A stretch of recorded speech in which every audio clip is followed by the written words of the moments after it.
Hoje é quinta-feira, 24 de abril, e estamos iniciando mais um resumo de notícias. O Botafogo sofreu mais uma derrota, uma situação que tem sido recorrente em nossas discussões. O treinador mantém o suporte de Textor e, ao que Truis parece, não corre perigo de ser demitido. A pressão parece estar nas mãos dos jogadores. Para o técnico, esta é uma fase peculiar e o time de 2024 já não existe mais. Contudo, em sua entrevista de apresentação, ele destacou que o elenco de 2024 estava ativo, demonstrando seu orgulho em treinar campeões da América. Como é possível que o time de 2024 não exista? Essa declaração gera uma contradição neste nosso resumo de notícias. O Botafogo foi derrotado mais uma vez, e essa é a 13ª vez que menciono essa situação nesta temporada. Em apenas 22 jogos, o Botafogo igualou a quantidade de derrotas da temporada anterior. O técnico, em 8 partidas, obteve 2 vitórias com um rendimento de 33%, mantendo o apoio de Textor. Um amigo comentou após a partida que o técnico não está sendo questionado pelo empresário norte-americano. Segundo ele, a responsabilidade recai mais sobre os jogadores, que não têm apresentado o desempenho esperado. É sem dúvida mais fácil atribuir a culpa aos atletas do que admitir que o técnico possa ter cometido um erro. O time não tem mostrado um bom desempenho, não evolui e não pratica um futebol de qualidade. O Botafogo se tornou uma sombra da equipe que conquistou a Copa. O time não apresenta o rendimento desejado. O Botafogo se transformou em uma formação muito diferente daquela que venceu a Copa Libertadores da América e foi campeã brasileira. No segundo semestre, contávamos com jogadores como Almada e Luiz Henrique, entre outros. No primeiro semestre, quando o Botafogo conseguiu se classificar e teve uma sequência positiva, figurava entre os primeiros do Campeonato Brasileiro, mostrando um time em formação antes das várias contratações que alteraram a equipe no segundo semestre. Na lateral esquerda, o time contava com Hugo, que não pode participar da Copa Libertadores devido à sua passagem pelo Grêmio. Ele fez sua estreia nas oitavas de final, enquanto Marçal enfrentava problemas de saúde. O Botafogo tinha apenas Hugo e Damian Soares estava em campo de forma exaustiva, uma vez que o técnico não confiava muito no jovem jogador na época. Ele atuava como ponta esquerda, já que não havia outro jogador confiável na posição. O reserva nessa posição era Diego Hernandes. O centroavante era Júnior Santos, pois o jogador titular se lesionou e não estava em sua melhor fase. Outro atleta também se machucou e um jogador foi vendido pouco antes das lesões dos titulares. O elenco estava debilitado, mas era uma equipe organizada que sabia como utilizar a bola, capaz de vencer mesmo sem muitos talentos individuais, oferecendo um diferencial. Os atletas não são os únicos culpados, mas têm sua quota de responsabilidade, pois estão perdendo chances em momentos decisivos. Entretanto, a equipe apresenta uma desorganização tática, é um grupo disperso, sem aproximações e triangulações, resultado de um trabalho insatisfatório. O técnico afirmou recentemente que o Botafogo de 2024 já não existe e justificou mais uma derrota dizendo que a fase é bastante estranha. Vejo essas declarações como uma maneira que ele utiliza para justificar uma sequência negativa de uma equipe que se habituou a resultados insatisfatórios. Foi abordado em uma coletiva que a formação de 2024 já não está mais ativa e uma nova derrota foi apresentada como justificativa, ressaltando que a fase atual é bastante atípica. Essas afirmações levantam dúvidas sobre os fatores que sustentam uma sequência negativa de um time que antes se destacava pelo seu estilo de jogo ousado fora de casa. A avaliação das últimas partidas indica que a equipe não demonstra o mesmo rendimento, exigindo uma explicação para essa alteração. Logo no início, houve uma clara oportunidade, mas a finalização não teve sucesso. No segundo tempo, mais uma vez uma chance foi desperdiçada e outra finalização foi parar na trave. Essa situação se repete com frequência, pois as oportunidades criadas estão se tornando recorrentes. Em certos jogos foram geradas mais chances, enquanto em outros, menos. Hoje, enfrentamos um oponente em um campo desafiador que estava atuando de forma decisiva e adotamos uma estratégia planejada. O início da partida foi promissor, mas não conseguimos capitalizar a nosso favor. Depois disso, o time adversário começou a dominar a posse de bola, enquanto mantivemos um sistema defensivo que em diversas ocasiões se retraiu devido à falta de pressão. Embora não tenhamos enfrentado grandes ameaças, alguns escanteios não trouxeram riscos. Em um momento infeliz, acabamos sofrendo um gol.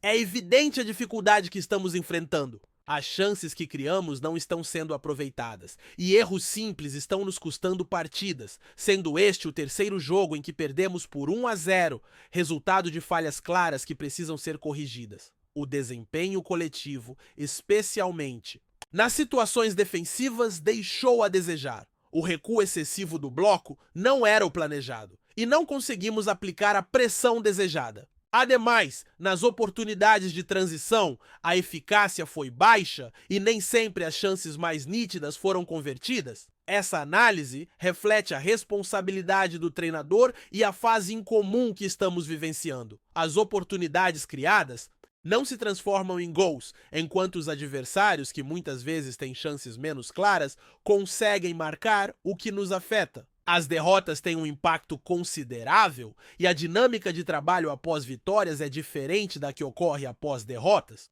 O clima no vestiário é de um grupo acostumado a vencer, e mesmo que isso não pareça aparente, é vital manter o foco no processo. A atenção aos detalhes é fundamental, pois os times adversários estão gerando muitas oportunidades. É verdade que em alguns jogos deveríamos ter criado mais chances, mas isso não tem ocorrido. Em um jogo recente, conseguimos vencer sem produzir muitas oportunidades, enquanto em um empate geramos várias. Em confrontos equilibrados, se houver 3 chances claras, é provável que o adversário consiga marcar.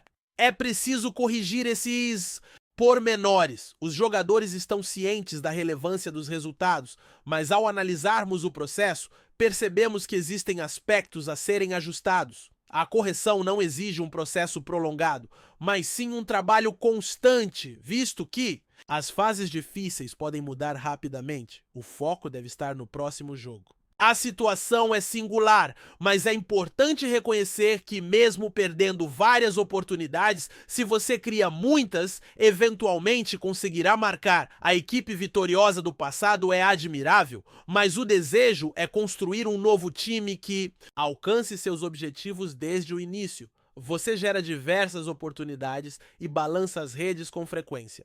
Ao ingressar no clube, mencionou que era uma honra fazer parte de um grupo vitorioso. Mas como é possível que aquele time de 2024 já tenha se desfeito?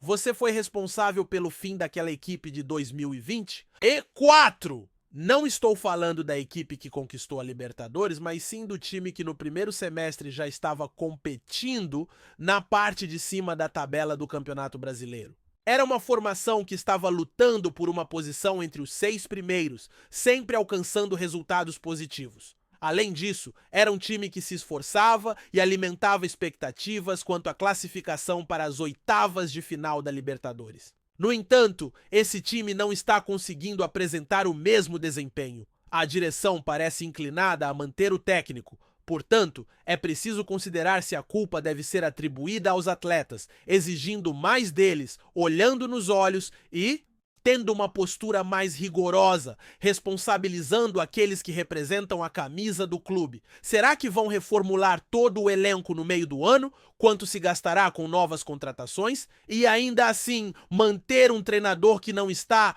conseguindo fazer o time que se destacou no ano passado voltar a jogar bem? Imaginem ter que reconstruir uma equipe sob a orientação de um técnico que não está conseguindo fazer o grupo funcionar. É isso, seguimos juntos. Até mais.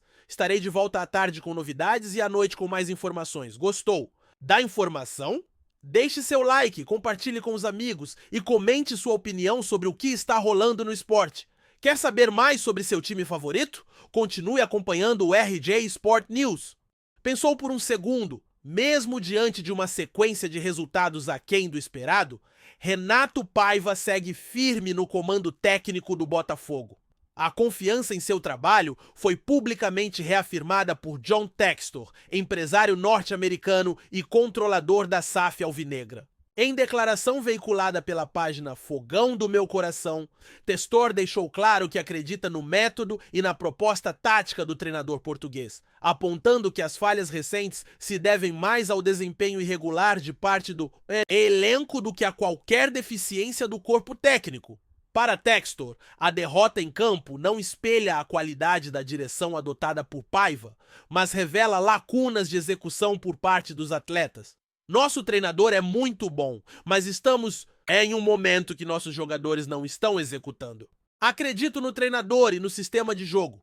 Nossos jogadores sabem bem da responsabilidade que carregam em seus ombros, afirmou o mandatário. Ele ainda ponderou que a temporada está apenas em seu começo e que, apesar da tradição do pânico em solo alvinegro, ajustes serão realizados caso necessários, assim como foi no ano passado, programando-se para um eventual reforço de estratégia ou de peças já em julho.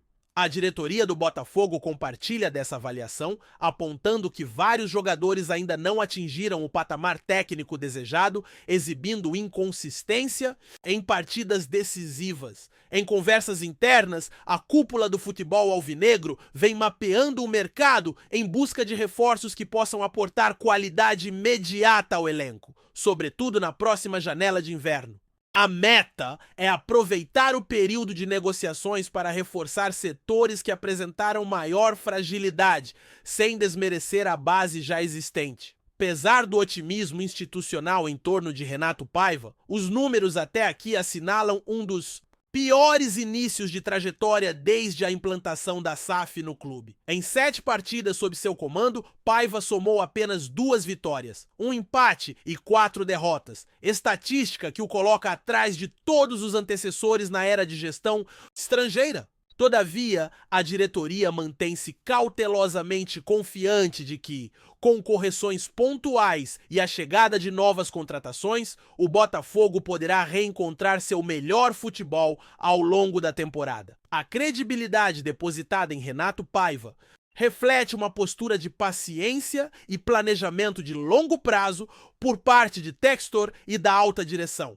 O entendimento é de que o projeto de reestruturação do clube não pode ser abalado por oscilações iniciais que, ainda que preocupantes, não devem ditar o futuro imediato de um treinador que, em sua visão, possui competência para conduzir o Botafogo a voos mais altos. Com isso, a pressão sobre o comandante português cede lugar a um plano de ajustes táticos e reforços pontuais, na esperança de transformar o alvinegro em um time mais consistente e competitivo. Obrigado por assistir ao RJ Sport News. Se você quer estar sempre atualizado sobre o que acontece no Rio, inscreva-se no canal e junte-se à nossa torcida. Até a próxima e que venham mais vitórias para os nossos times.